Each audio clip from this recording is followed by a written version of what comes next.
Bueno, pues buenos días a todos y muchas gracias por atender la convocatoria. El motivo de esta rueda de prensa es para expresarles nuestra preocupación en torno al decreto fronterizo de estímulo fiscal que se promulgó en el año 2019 respecto a la disminución del impuesto al valor agregado del IVA, que como ustedes saben en la frontera pagamos solamente el 8%, y el impuesto sobre la renta, que también aquí en la frontera se causa únicamente el 20%. Quizás de mayor trascendencia este decreto, es necesario que se renueve y de ser posible que se incorporara a ley estas tasas disminuidas, ya que el estímulo fue hecho para estimular, como bien lo dice la palabra, ¿verdad?, la economía, para mejorar la competitividad de la zona, y el hecho de no tenerlo implicaría consecuencias negativas para las empresas, para la ciudadanía en general. Hicimos una encuesta nosotros en Coparmex con los miembros aquí a nivel local, y el 75% de las empresas las cuales expresaron que utilizan por lo menos uno de los dos estímulos, principalmente el del IVA, para tener un precio competitivo de sus precios y servicios, y expresaron que en caso de que no se renovaran algunos de los dos estímulos, incrementarían sus costos de operación. Seguramente habría pérdida de competitividad de sus empresas, por ende pérdida de clientes, como consecuencia un posible recorte de personal, y en términos generales habría una pérdida de inversiones aquí en la ciudad. Este estímulo, además de brindar estas condiciones óptimas de operación para las empresas, permiten también en cierta forma competir con la economía informal, con aquellas empresas o actividades que no facturan, ya que la diferencia entre el precio formal y el informal sería únicamente del 8% en virtud de esta tasa disminuida y no del 16%. Algo que resulta también muy atractivo para los turistas americanos, sobre todo aquí del lado del Paso, Texas, es que les resulta más atractivo también venir a consumir aquí a nivel local, ¿verdad? Ya que el impuesto sería únicamente del 8%, que es muy similar al que está en Texas actualmente, el 8.25%. Y en términos generales, el no contar con estos estímulos pues implicaría una pérdida de poder adquisitivo para los ciudadanos fronterizos. Voy a ceder la palabra al contador Antonio Aguirre, quien es presidente de la Comisión Fiscal de nuestro centro empresarial, para que nos dé un poquito más de fundamentación y los antecedentes de este decreto. Claro que sí. Es importante señalar, en base a lo que se acaba de comentar por el presidente de Coparmex, que es de vital importancia que este decreto continúe, porque de acuerdo con la exposición de motivos o los considerandos del decreto que se publicó a principios del 2019, pues el gobierno federal emitió todos los beneficios que se van a presentar en la frontera, sobre todo la competitividad con el comercio del Paso, Texas, y todas las ciudades del sur de Texas, el mejoramiento de lo que es de la economía, el nivel de vida de la gente, de los trabajadores. En fin, hay un sinnúmero de condiciones que el gobierno expresó el por qué se emite este decreto. Sería importante que sí se continúe, ya que de no hacerlo se estaría pues contradiciendo lo que se dijo en aquel entonces. En aquel entonces me voy a permitir leer brevemente un párrafo de suma importancia que la exposición de motivos o el considerando del decreto decía. Dice que los beneficios establecidos en el presente decreto buscan mejorar la competitividad frente al mercado de los Estados Unidos de América y así retener al consumidor en el comercio mexicano, reactivar la economía doméstica regional y de esta manera elevar los ingresos de mayor actividad, generando empleos, mayor bienestar general para la población y por ende mayor recaudación de impuestos, además atraer al turismo, inversión y con ello generar riquezas y bienestar para la población. Dar respuesta a la alta inmigración de la región fronteriza norte, desarrollando nueva política económica para la frontera y el resto del país, con una visión de futuro basado en lograr una economía con fundamento en el conocimiento. Con esto podemos ver que está sustentado firmemente todos los beneficios que se requiere este decreto para la frontera. Hay que considerar que la economía de la frontera es diferente al resto del país. Por un lado tenemos la competencia, en este caso pues de Texas, El Paso, Texas, que el impuesto sobre la venta es del 8.25 y el impuesto federal corporativo es del 21%. Aquí en México es el 16% del IVA y el 30%. Eso hace que no seamos competitivos. ¿Qué es lo que sucede cuando un consumidor final dice, bueno, o pago aquí el 16% o pago el 8% allá? Es como cuando está el precio de la gasolina. Cuando está barato el precio de la gasolina aquí en Juárez, pues la gente del Paso se viene a cargar gasolina aquí. Es algo natural, es parte de la economía familiar. Buscamos lo que más económico, lo que más nos reditúa para nuestra familia. ¿Eso qué es lo que ocasionaría? Los comerciantes, por ejemplo, aquí en Ciudad Juárez, se surten de suministros que los traen del Paso. Ellos, al ser exportación del Paso acá, a Juárez, pues no pagan impuestos, pero pagan un 16% por la importación. Más aparte su margen de utilidad, y si lo venden más el 16%, pues ya lo saca fuera de mercado de la competencia con El Paso. ¿Qué hace el consumidor aquí de Juárez? Pues me voy al Paso, compro el producto, me voy a ahorrar no nada más el 8%, sino también el margen de utilidad del comerciante de Juárez, que es válido que se lo lleve. Pero entonces, por eso es sumamente importante que este decreto siga, porque le va a traer mayores beneficios. Si nosotros comparamos, por ejemplo, a nivel macroeconómico, ¿cómo va a recaudar más el gobierno federal? A una tasa del 16% cuando se reduce la base, a una tasa del 8% cuando se incrementa la base. Eso significa que va a haber más consumo, va a haber más recaudación, va a haber más manera que las empresas estén invirtiendo para generar más fuentes de trabajo, más actividad económica. ¿Por qué? Porque se amplía la base. Consecuentemente, muchos países en que se enfocan en una recaudación, amplía la base y reduce la tasa y vas a tener mayor ingreso. Y es lo que se pretende con eso. El mismo gobierno federal a través de la exposición de motivos lo mencionó. Sería incongruente decir que esta exposición de motivos, todo lo que se dijo en el 2019, se contradiga a partir del 2025. Tenemos que de alguna manera pues hacer llegar esta solicitud al gobierno federal y tiene que continuar este decreto. Por ejemplo, por el lado del impuesto sobre la renta. El impuesto sobre la renta, la tasa general es del 30%. Y este decreto permite que sea del 20%.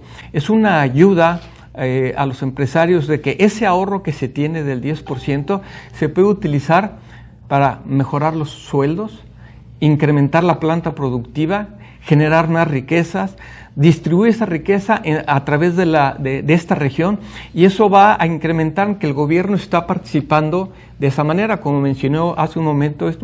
Hay una competencia no equitativa, no nada más con el Paso, sino por la economía informal. La economía informal dice, bueno, tú pagas 30, ahora pagas el 20, pero yo no pago nada. O sea, realmente tenemos que ayudar a la economía formal porque es la que va a sacar adelante esta región. Este decreto obviamente hace regulaciones. Hay 21 excepciones a la aplicación de este decreto. No las voy a leer porque no quiero consumir mucho tiempo, pero el grueso de la economía se puede someter a este decreto. Como se publicó en el caso del decreto del IVA, pues se tenía 30 días naturales cuando se inició el decreto para aplicar, y en el caso de impuesto sobre la renta, cuando se presenta la declaración anual del año en curso, es cuando se hace la solicitud del decreto. Una vez que se tenga la autorización, pues ya hacen el cálculo del 20%, del 8%, y se tiene un beneficio adicional. Por ejemplo, las empresas cuando quieren retirar dividendos, hay una cuenta que se llama cuenta de utilidad fiscal. Cuando se paga el 30%, se disminuye esa cuenta de utilidad fiscal. Cuando se paga el 20%, es un beneficio que se está también dando al empresario. O sea, por varios lados podemos ver que es muy importante este decreto para poder que esta actividad económica siga. Dentro de las excepciones, por ejemplo, se señala que los que están sujetos al artículo 181 y 82 de la Ley de Impuesto sobre la Renta, que se refiere a lo que es a la industria maquiladora, ellos no tienen acceso a este decreto por razones obvias. La gran parte se exporta, es el 0%, hay operaciones que sí ven en el mercado nacional, pero se está enfocando prácticamente en la economía local.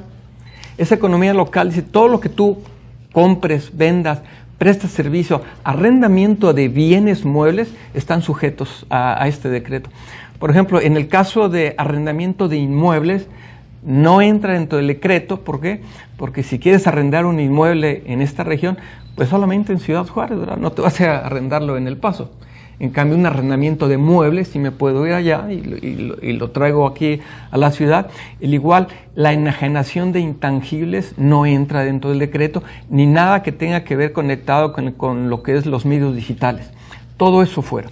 Pero el grueso, fuera de las 21 excepciones, tienen derecho y hay beneficios importantes.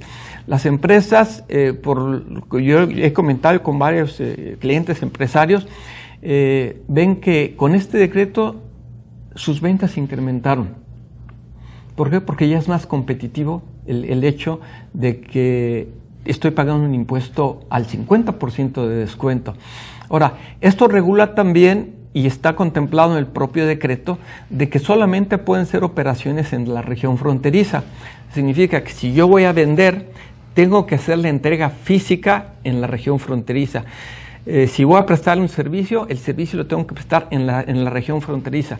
Pero para aplicar el decreto, me dijo, uno de los requisitos es que por lo menos el 90% del ingreso tiene que provenir de la región fronteriza. Si yo no tengo este porcentaje, no tengo derecho a ese estímulo del 20% o el 8% del IVA. Se regula también, qué sucede cuando una empresa en el interior decide abrir una sucursal en la franja fronteriza. Esa sucursal también tiene derecho al decreto, pero tiene que demostrar, por un lado, que por lo que se refiere a esa sucursal, el 90% de los ingresos tienen que venir de la franja fronteriza. Y por otro lado, también se establece que cuando, una vez que entró en vigor el decreto en el 2019, una empresa inicia actividades aquí durante el 2019, el 2021, o que como se extendió hasta el 2024, puede hacerlo también, puede apegarse, inscribirse.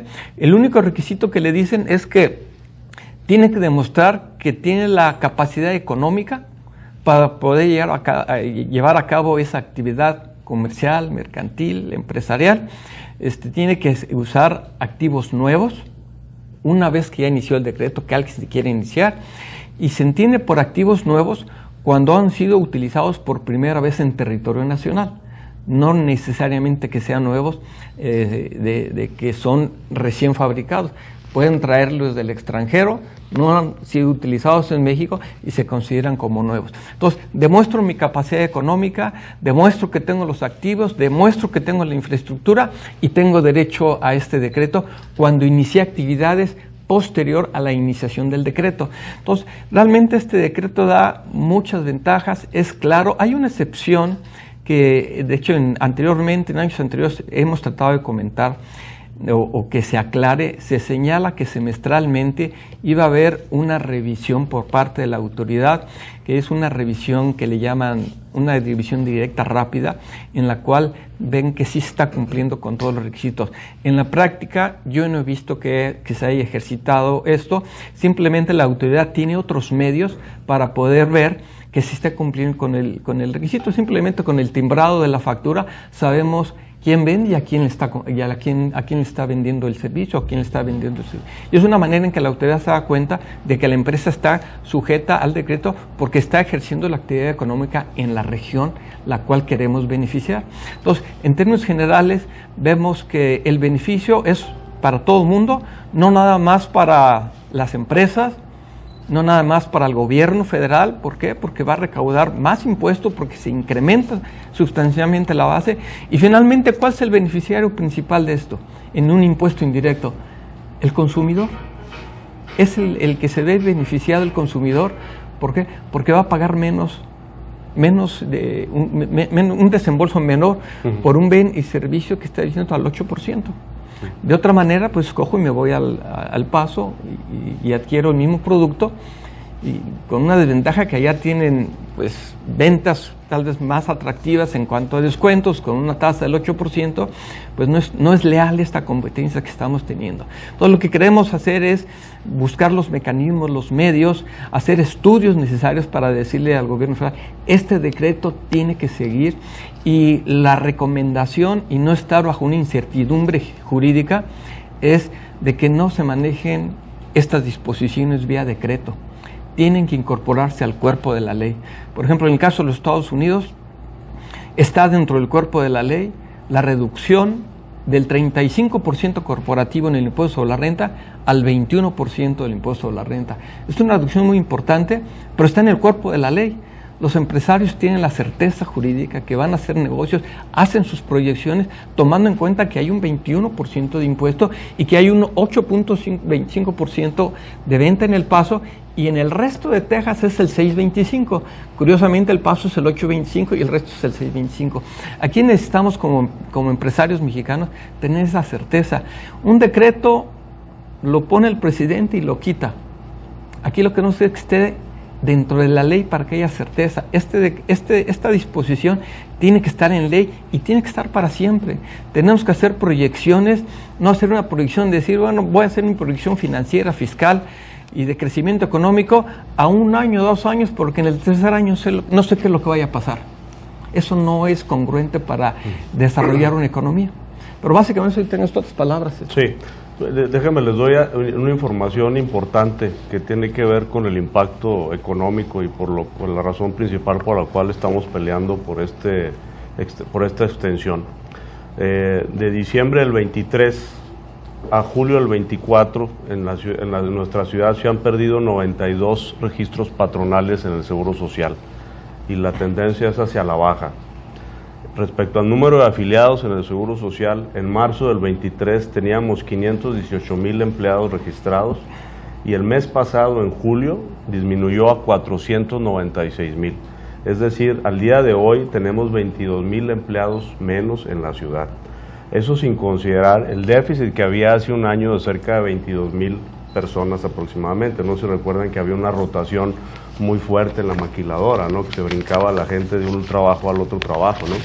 Si consideramos el salario promedio de la ciudad de 672 pesos, lo que nos da 20,000 pesos aproximadamente mensualmente, quiere decir que en la economía de la ciudad al mes están dejando de circular entre 450 millones de pesos hasta 900 millones de pesos en los negocios locales.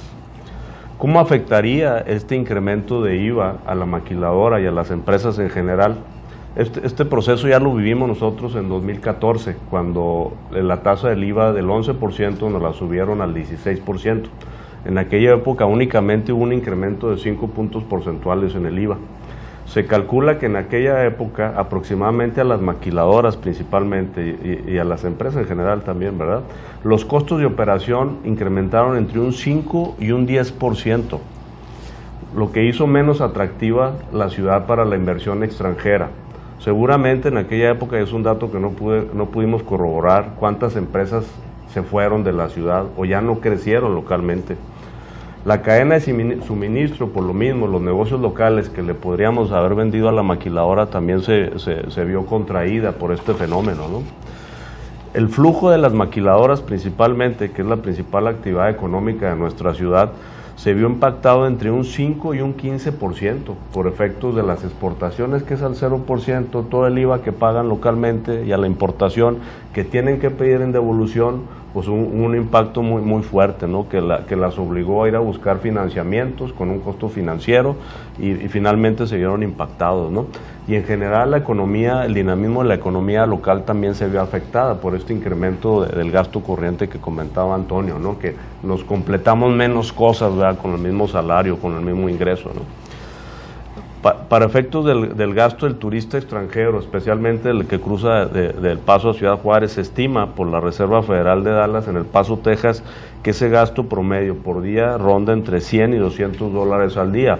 Seguramente este incremento del IVA va a inhibir o va a disminuir ese gasto corriente que pudieran hacer los extranjeros aquí en nuestra zona, ¿no? Los pusimos a analizar datos de Coneval y la INEGI, y respecto a la canasta básica alimentaria y la básica no alimentaria, se estima que el incremento del IVA del 8 al 16% pudiera representar un gasto adicional del 5% por persona, lo que implica que en una familia donde hay un ingreso promedio de 20,000 pesos le pudiera generar un costo adicional de 1,000 pesos aproximadamente al menos. Ahora, como sabemos también, si esto se repercute en la gasolina es un impuesto inflacionario para todos los productos y servicios, ¿no? Porque impacta de manera pareja, ¿no? Entonces, imagínense nada más lo que pudiera generar. Estamos ante pues, una situación muy seria para nuestra frontera. Hemos vivido un proceso de desaceleración en el último año en la industria maquiladora. Traemos retos de seguridad, traemos retos de infraestructura eléctrica, como ya se ha comentado en otros foros, ¿no?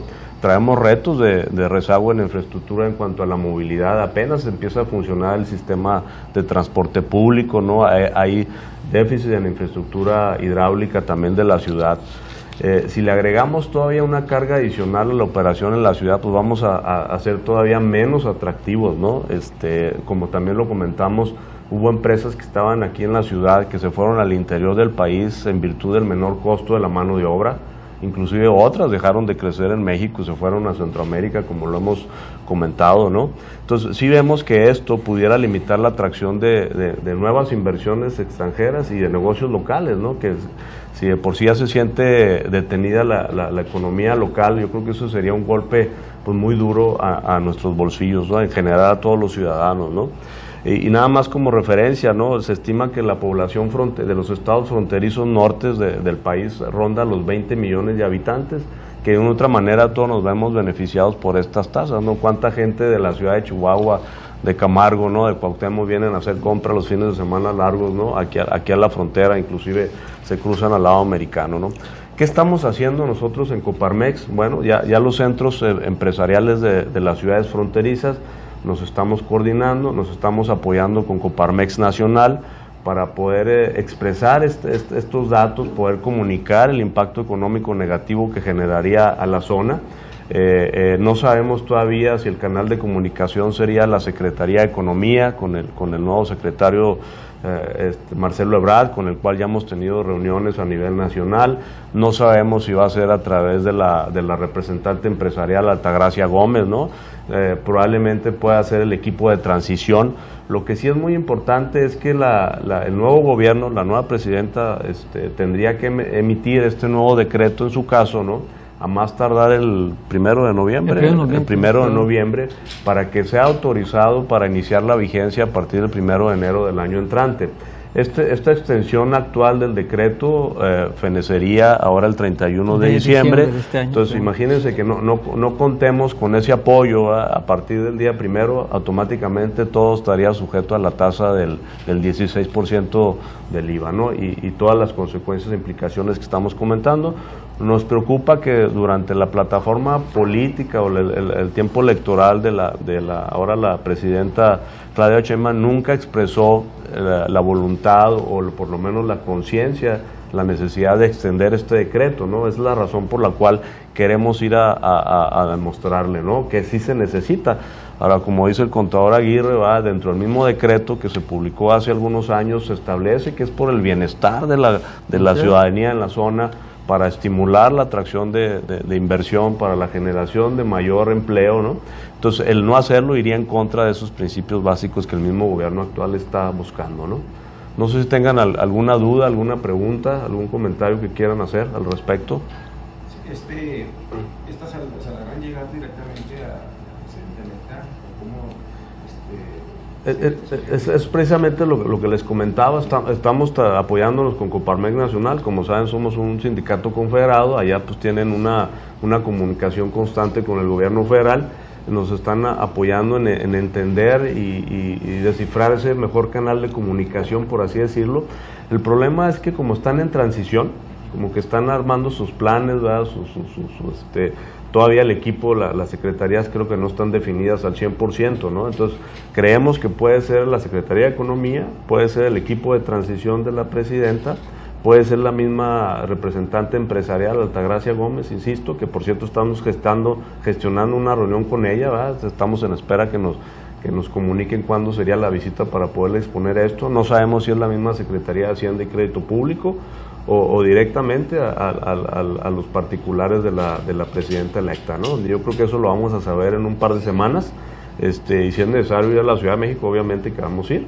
Ya estamos en comunicación el Centro Empresarial de Tijuana, el de Nogales, Matamoros, Reynosa, y se me va otro más, de Coahuila, por ahí va.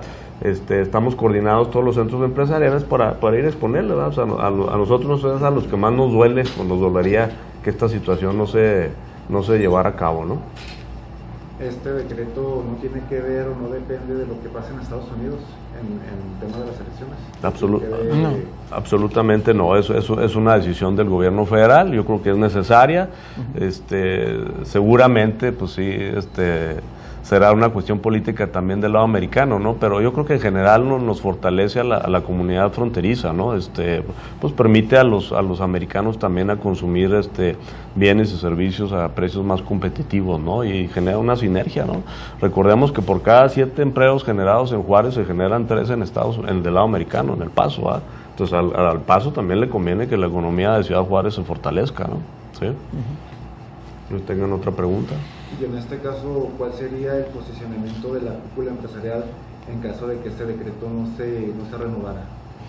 No, pues sería, yo creo que, no quiero decir catastrófico, pero sí sería muy nocivo, ¿no? Definitivamente tenemos que exigir que esto se lleve a cabo. Yo no dudo que el gobierno federal entrante tenga la conciencia, en virtud nuevamente de lo que se leyó de la fundamentación y la exposición de motivos, se lleva a cabo, porque sería en total congruencia con el gobierno actual, ¿no? No sé qué opinas tú. Adicionalmente, yo creo que el gobierno se daría cuenta de que la recaudación bajaría, porque como lo mencioné, se recauda más ampliando la base que disminuyendo la base. Entonces, al momento en que suceda eso y que vean que los consumidores cruzan al Paso para adquirir sus insumos, pues las ventas van a bajar aquí, aunque sea el 16% va a bajar la recaudación. Entonces, deben de percatarse dentro de los estudios que ellos mismos tienen, y es lo que tenemos que hacérselos ver a través de estudios económicos, decirle, recaudas más así que si no quieres renovar este decreto. Estas serían las consecuencias, habría menos recaudación. De acuerdo.